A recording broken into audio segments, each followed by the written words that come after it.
Նոյեմբերի 1-ին Գյումրու Grand Hotel Apricot հյուրանոցում բացվեց նոր կրթական հաստատություն, որը փոխում է Հայաստանի հյուրընկալության կրթության պատմությունը։ Հայ-շվեյցարական հյուրընկալության ակադեմիան ստեղծվել է շվեյցարահայ բարերար Վահե Գաբրաշի անձնական աշխատանքի, ներդրման եւ անկեղծ նվիրումի արդյունքում։ Նրա տեսլականն ու հավատը Հայաստանի ներուժի հանդեպ դարձան այս միջազգային նախագծի հիմքը, թույլ տալով, որ Գյումրին դառնա հյուրընկալության կրթության նոր կենտրոն։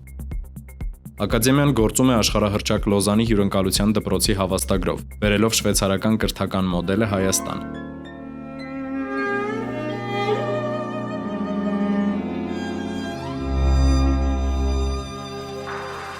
Հանդիսավոր բացմանը ներկայ են Հայաստանի Հանրապետության կառավարության անդամներ, բարձրաստիճան հյուրեր եւ ոլորտի ներկայացուցիչներ։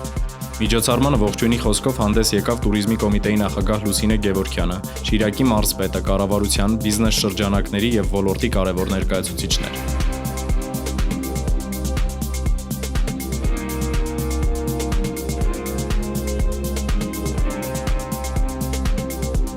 Տոնական, բայց նաև խորհրդանշական մթնոլորտում բացման արարողությունից հետո հյուրերը շրջեցին դպրոցի տարածքով, ծանոթանալով նորաբաց կրթական միջավայրին։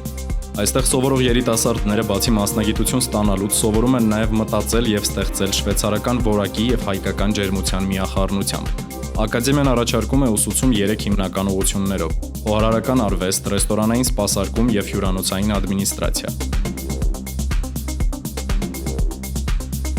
Հայ-շվեյցարական հյուրընկալության ակադեմիան ոչ միայն կրթական նախագիծ է, սա տեսլական է Հայաստանի ապագայի մասին, որտեղ հյուրընկալությունը դառնում է մեր մշակույթի եւ մտածողության մի մասը ու մեր երկրի այցեքարտը։